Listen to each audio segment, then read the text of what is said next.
Nyakaramogi ajuang mana kaka juma wakeloni chenro mar Gen Kanye kawuono wamenyo ni ruoth machon Amoth Kowira. Amoth ne ruoth mane otiyo gi jowasungu kaka kamano dala ne osebede kod ruodhi mamoko. Winj baka kod jata chenro ni Walter Nyambaga. E gwenge mag Segere kar chung' od bura ma Lagos Songa wachope dala ruoth Amoth Kowira. Mar yudo sigande Mechak miwa kod ruoth machon Livingstone Ragen Amoth e kinde ji mamoko manie dalane ka. Abedo ruotho to sani ase retire koro ana yweyo. Amoth en wuonwa nene en senior chief monwang'o senior chief mare 1943. Amoth onyuol owacho no ndalo manene Thompson jowuotho kadhi Kamomia neno Thompson mano waneno nonyuole higa 1880 something. Kowira ne onyuole kanye? Konyuole skul ne onge. Ma skunde gi chako kakoro osebedo ruoth ka. Nikech nene en mlango mang'ong'a. Ng'ong'a uno dima. Mane chief mar Alego. To ne en mulango mare higa mar 18. Ndalo no skul ne onge maber, omiyo skul ne kodhi. Ne nang'ama ne kwayo dhok mane skul mane no somo mahinya. E higa mar 18 nyakwar Ng'ong'a kod Dima bende ne ok odhi sikul. Ne ofwenyore ni kod rieko moko mane chakore kuome. Ka jaduong' en senior chief ka to wuode mokwongo miluongo Jojo Owira Amoth, the late DC mar Laikipia.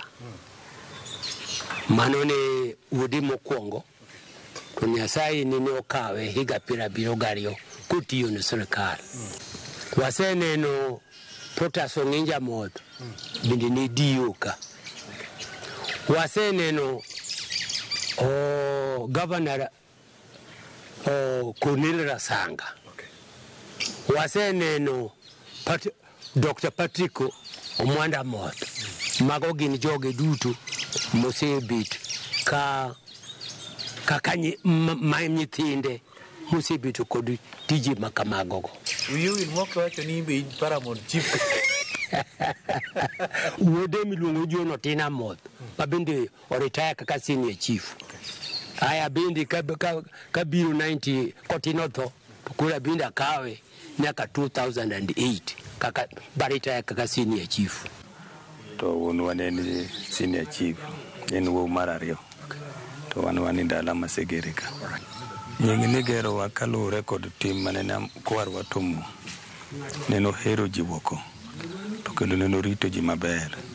Ai kod kaka jowa minyuolo wegwa gi kuonde ma gitele. Yudo ka gitelo maber. Girito ji maber koro yudo ka nyinge chani gi madhiadhia hamano. Makata joma bende wanyuolo kata joma biri toke. Dongo mana giritruok gi luor cha. To samidhi kata manya nyako moro kwe wacho ni owuok Amoth Kowira. Mani chido chunyi koso miyo weche bedo mayom. Sama dhi manyo nyako moro oko to ng'inwa Amoth. Mano percentage moro mang'eny mamalo. Koro imini wacho mana matin. Amoth Kowira ne oyangore kaka japur to kod japith malach. Del mupuro ng'eny. Kaka wuongi nene en wuoyi mar adek. To ne koro en makro jowadgi ne otho. Koro duong' en makro noduong'. Koro gimotimo ahinya en pur. Makata chiel kawuono nyathi Amoth yoyote nyaka bed japur. To kod japith. Omiyo mbaka mar lweny mar ariyo e kendo kaka Amoth ne oyudore pinje ma oko e higa mar 1940. Jolweny mane okawo mikra majoratingi ni ogomo loka. Negri rebel against the the administration maneno kucha no kawgi kai chief adek East Africa mondo gidhi mondo giwuo kod jo joratingego mondo gikel kwe mondo lweny no dhi mbele. Buno kusini odhi nyaka Misri, odhi nyaka Bama, odhi nyaka Abyssinia. Giwuoyo kod jogi. Giwuok kae kod Kasina. Ono higa mane?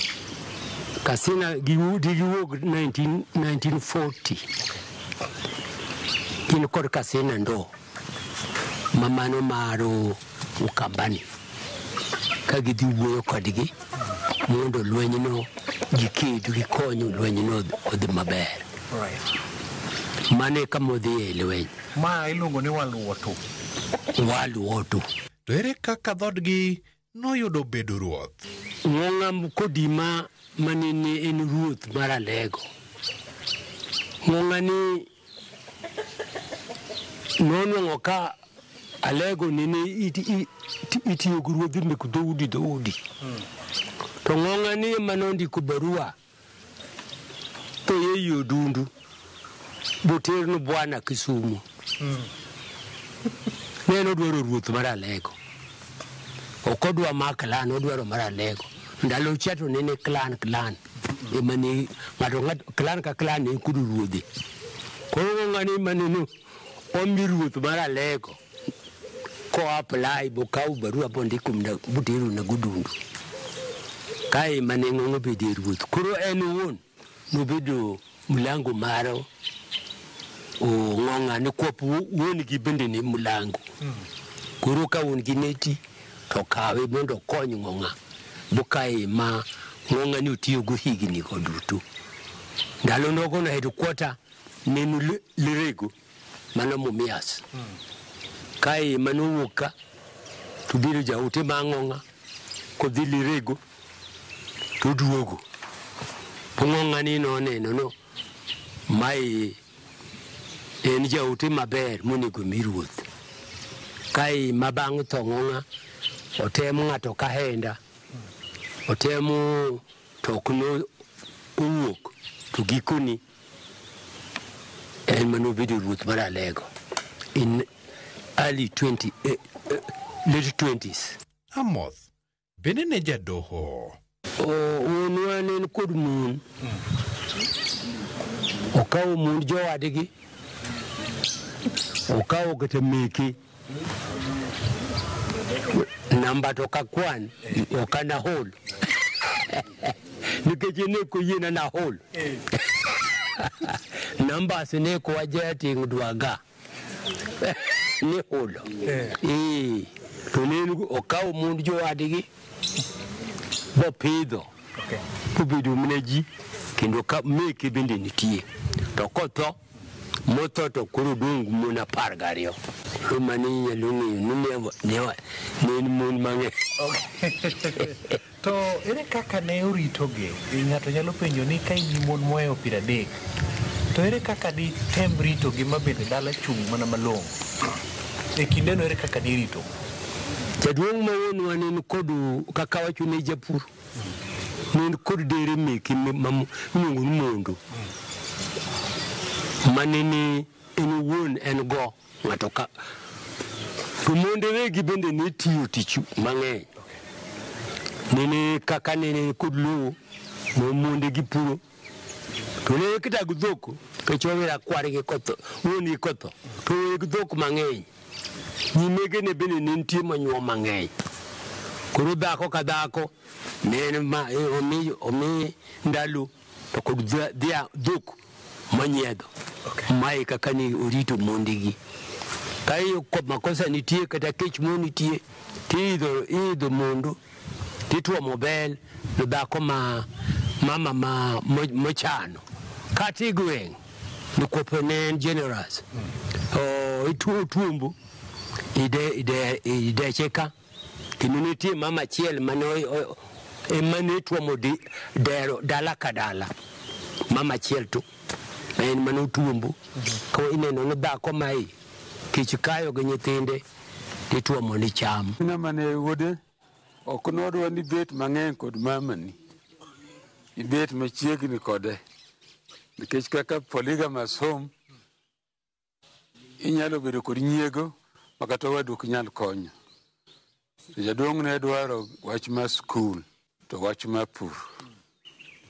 Kaka cotton mane ok obiro ka, gin e joma nokwongo pidho cotton bokelo jinari nderika. So nyithindo nokedogo machiegni, nopuonjowa nikech ne kodhi skul to puonjo kaka ng'ato nyalo bet maber. Makata kidhi skul to nitie puonj mar klas kod kaka ng'ato nyalo dak goganda. Mano noketo ae jaduong' ne kodwa gimiluongo ni miriambo. Orasango kanondi, daktari Omwando kanondi, joka moth wacho ni adiera makuond ng'ato. An adongo baro mama, jaduong' ok okelo ajuoga. Jaduong' ka nituo to osiptal. Wan ohinyo tero ka Dr. Rao. Ajuoga wan ok waneno ngima. To ok otamo nyathi dhi nwang'o batiso.